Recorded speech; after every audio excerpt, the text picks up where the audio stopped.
Pemirsa, masih terkait dengan 4 menu yang disajikan dalam simulasi program makan siang ala Prabowo Gibran kemarin, kita akan membahasnya. Bagaimana kandungan gizinya? Apakah sudah memenuhi kebutuhan gizi anak-anak Indonesia? Kita akan bahas langsung dengan ahli nutrisi, Dr. Tan Shotian melalui sambungan virtual. Selamat pagi, Dr. Tan. Selamat pagi, Jason. Apa kabar? Kabar baik, Dr. Tan. Kalau kita melihat kemarin sudah ada simulasi, menu-menunya ada 4, mulai dari nasi dengan ayam, nasi semur, sampai dengan siomay dan juga gado-gado. Kalau menurut Dr. Tan sendiri, menu-menu tadi itu sudah cukup untuk memenuhi gizi-gizi anak-anak Indonesia? Saya cuma melihatnya ada tiga hal ya. Yang pertama adalah, saya bingung nih, ini sebetulnya kan rencana pemerintahan yang akan datang ya. Jadi pemerintahannya aja belum terbentuk gitu loh ya, tetapi kok kayaknya buru-buru banget nih ya. Jadi sebetulnya ini simulasi untuk apa ya. Dan yang kedua, plot saya adalah tujuan makan siang gratis di sekolah untuk anak usia sekolah yang sudah besar kayak tadi, tujuannya buat apa ya? Ini penting karena sependek pemahaman saya, tujuan pemerintah memberikan makanan-makanan yang sifatnya menambah kalori, menambah nutrisi, itu adalah untuk pencegahan stunting. Karena kita tujuannya adalah untuk mencegah stunting, mencegah wasting, dan itu hanya bisa dilakukan ketika ibunya lagi hamil sampai dengan anak usia 2 tahun. Jadi bukan anak sekolah ya. Dan yang ketiga tentu saja, kalau kita bicara tentang, kita harus bicara nutrisi dulu nih. Dana operasional sekolah ya. Pertanyaan saya adalah, mestinya simulasinya kan dilakukan di daerah 3T ya. Daerah 3T itu daerah terdepan, terluar, dan tertinggal. Dan aku yakin banget ini menunya ini kan apa yakin bisa dilakukan di daerah 3T. Ya kan, taruhlah di pegunungan Papua. Apakah di pegunungan Papua anak-anak makan nasi dengan ayam goreng? Apakah anak-anak di pegunungan Papua itu lalu makan siomay? Kok buru-buru banget nih ya? Udah begitu kalau Andale itu sekolahnya keren ya, mejanya bagus, anaknya pakai seragam, anaknya kelihatan bersih ya. Jadi kalau menurut hemat saya, kalau memang mau mengadakan simulasi yang buru-buru ini, yuk buru-buru kita adakan di daerah 3T. Karena akhirnya jadi cocok dengan sasaran. Kalau sasarannya adalah ingin menambah nutrisi anak sekolah ya. Kita nggak bicara soal stunting loh ya. Jadi tolong diingat bahwa pola makan yang diajarkan ini kan sebetulnya kan membuat anak harusnya bisa mencintai makanan lokalnya sendiri. Ya, Jobe, barangkali itu pengantar saya pada awalnya. Terima kasih, Jason. Silakan kembali kepada Anda. Dr. Tan, kalau untuk stunting yang saya tangkap berarti memang tidak sebegitu efektif program ini. Tapi kalau untuk pemenuhan gizi anak-anak Indonesia yang memang berusia dari usia sekolah SD, SMP, ya apakah menu-menu tadi ingredients-nya atau kandungannya sudah cukup atau menurut Dr. Tan masih perlu ada yang ditambah? Alright, orang makan itu nggak cukup dengan 150 kalori ya. Orang makan satu hari, apalagi anak sedang tumbuh ya. Jadi artinya kalau diberikan makan satu kali seperti itu, sementara sarapannya amburadul ya, sarapannya amburadul, makan malamnya amburadul. Anda yakin dengan nilai gizi kurang dari 200 kilokalori, kurang dari 200 kilokalori, seorang anak di usia 10 tahun sampai dengan 18 tahun itu bisa tumbuh dengan baik.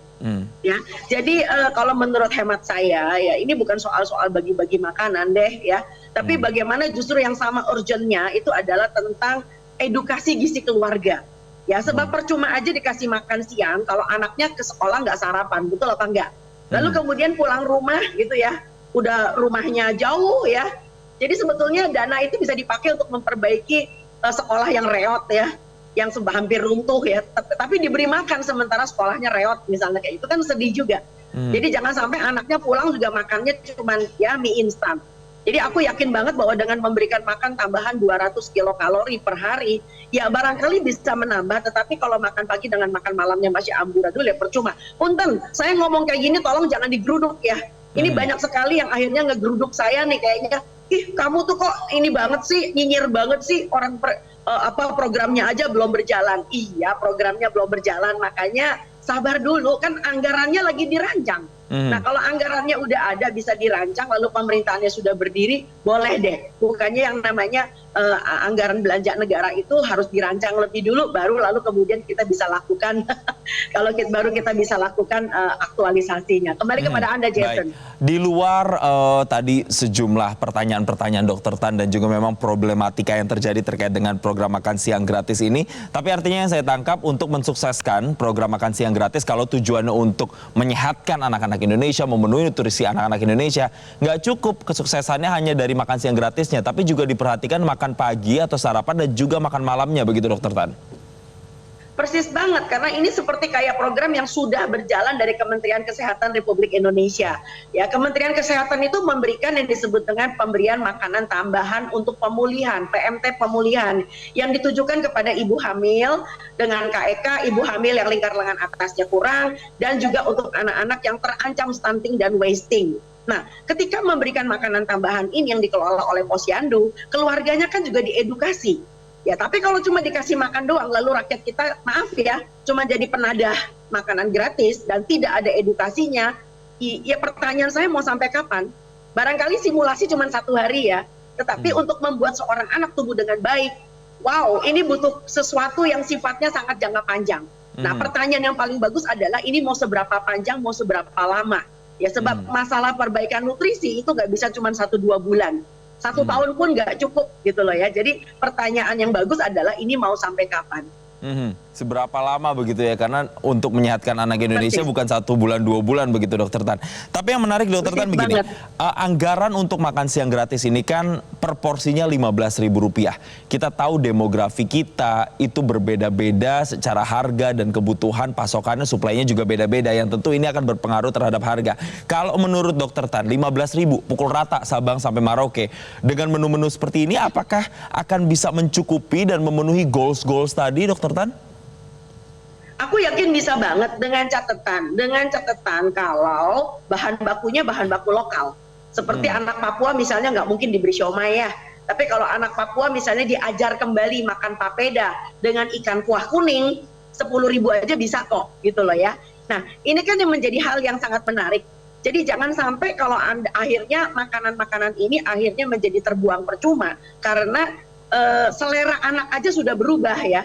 Saya juga pengen tahu nih anak-anak yang diberi makan dengan simulasi makan seperti ini mau bertahan berapa lama gitu loh ya. Karena anak-anak zaman sekarang kita tahu sendiri ya, seleranya adalah mie instan dan seblak. Ya, apakah mereka tidak mempunyai rasa bosan? Jadi tolong ini bicara tentang sesuatu yang sangat besar di tanah air kita. Jadi membutuhkan suatu survei yang cukup panjang ya. Saya nggak mengatakan, aduh dok, udah deh jangan banyak mulut deh. Ini rencananya aja belum berjalan. Betul, karena rencananya belum berjalan, maka harus kita hati-hati. Jangan sampai uang rakyat kalau kita hambur-hamburkan. Karena ini kan harus bicara juga tentang keberlangsungannya, ya kan, efektivitasnya, efikasinya. Lalu belum lagi kita bicara tentang HACCP. Ya, HACCP itu adalah bicara tentang masalah kebersihan, risiko-risiko yang mungkin diambil ketika anak ini bisa punya risiko keracunan, anak-anak punya risiko dengan kontaminasi dan sebagainya, atau kemudian sedang ada outbreak salmonella dan sebagainya. Wow, ini panjang banget ceritanya. Ya, jadi ini bukan cuma soal kendurian pas lagi ada yang ulang tahun kita bagi-bagi makanan loh, Mas. Saya kembalikan kepada Anda, Jason. Baik, Dokter Tan begini juga, untuk bisa menyehatkan, memenuhi nutrisi anak-anak Indonesia, tidak hanya sekedar makanan yang dibagikan, prosesnya, food prosesnya juga harus diperhatikan. Kalau kita melihat tadi ada beberapa yang mungkin ada sudah gorengannya, tepung-tepungannya juga sudah masuk di situ. Kalau saran mungkin dari Dokter Tan, lebih baik pengolahan makanan-makanan untuk anak-anak Indonesia ini, kalau memang tujuannya tadi untuk memperbaiki gizi dan pemenuhan gizi, itu pengolahannya harus yang seperti apa Dokter Tan? Nomor 1, kita perlu survei dulu. Anak-anak ini bisa makan yang seperti apa. Sebab jangan sampai kita bikinin makanan ujung-ujungnya terbuang. Karena itu yang suka kali terjadi. Yang sudah terjadi kalau kita memberikan PMT pemulihan ya. Yang makan bapaknya akhirnya anak, atau diam-diam anaknya buang gitu kan ya. Nah, pertama adalah kita mesti cek dulu. Pertama, anaknya ini punya preferensi dan referensi apa. Ya, karena ini adalah proyek yang berkesinambungan dan berlangsung cukup lama, 1. Dan yang kedua, kita bicara juga tentang affordability and availability and accessibility dari makanan yang bisa terbeli dan bisa terbuat di sana. Ya, jadi jangan sampai nanti ujung-ujungnya, ini kan simulasi di daerah Tangerang nih, yang boleh dibilang daerah yang cukup wah gitu ya, Tangerang dekat dengan DKI, sekolahnya juga bagus kan. Tapi nanti begitu di daerah 3T, nah ini yang saya takutin, di daerah 3T, karena anaknya juga sudah terbiasa dengan mie instan, lalu kemudian yang dikirim ke sana adalah mie instan, yang dikirim ke sana adalah susu dengan aneka rasa, stroberi dengan biskuit dan sebagainya. karena dianggap lebih mudah untuk ditransport, lebih mudah untuk di stok dan sebagainya. Ya, jadi sekali lagi ini kan tujuan kita kan kalau kita lihat Metro TV minggu lalu ya, pas hari Sabtu yang sama, maka sasaran kita adalah kebetulan yang paling besar adalah wilayah yang 3T dan Papua. Nah, Anda bisa nggak bikin yang namanya simulasi di Papua? Seperti apa anak-anak itu bisa punya penerimaan yang baik dengan makanan seperti ini. Lalu kemudian anak-anak ini mempunyai sustainability bagaimana dengan makanan yang diberikan oleh pemerintah seperti ini. Ya silakan kembali kepada Anda, Jason. Artinya memang harus ada survei mendalam, kemudian disesuaikan lagi dengan minat dari preferensi makanan yang disukai oleh anak-anak, karena di setiap daerahnya akan berbeda dan tentunya harus memperhatikan kandungan gizinya juga yang benar-benar sesuai dan pengolahan yang tepat. Terima kasih Dr. Tan Sotien sudah berbagi dan semoga ini bisa menjadi kritik yang baik ketika nanti memang program ini benar-benar dijalankan. Terima kasih Dr. Tan dan selamat kembali melanjutkan aktivitas. Jelajahi cara baru mendapatkan informasi. Download Metro TV Extend sekarang.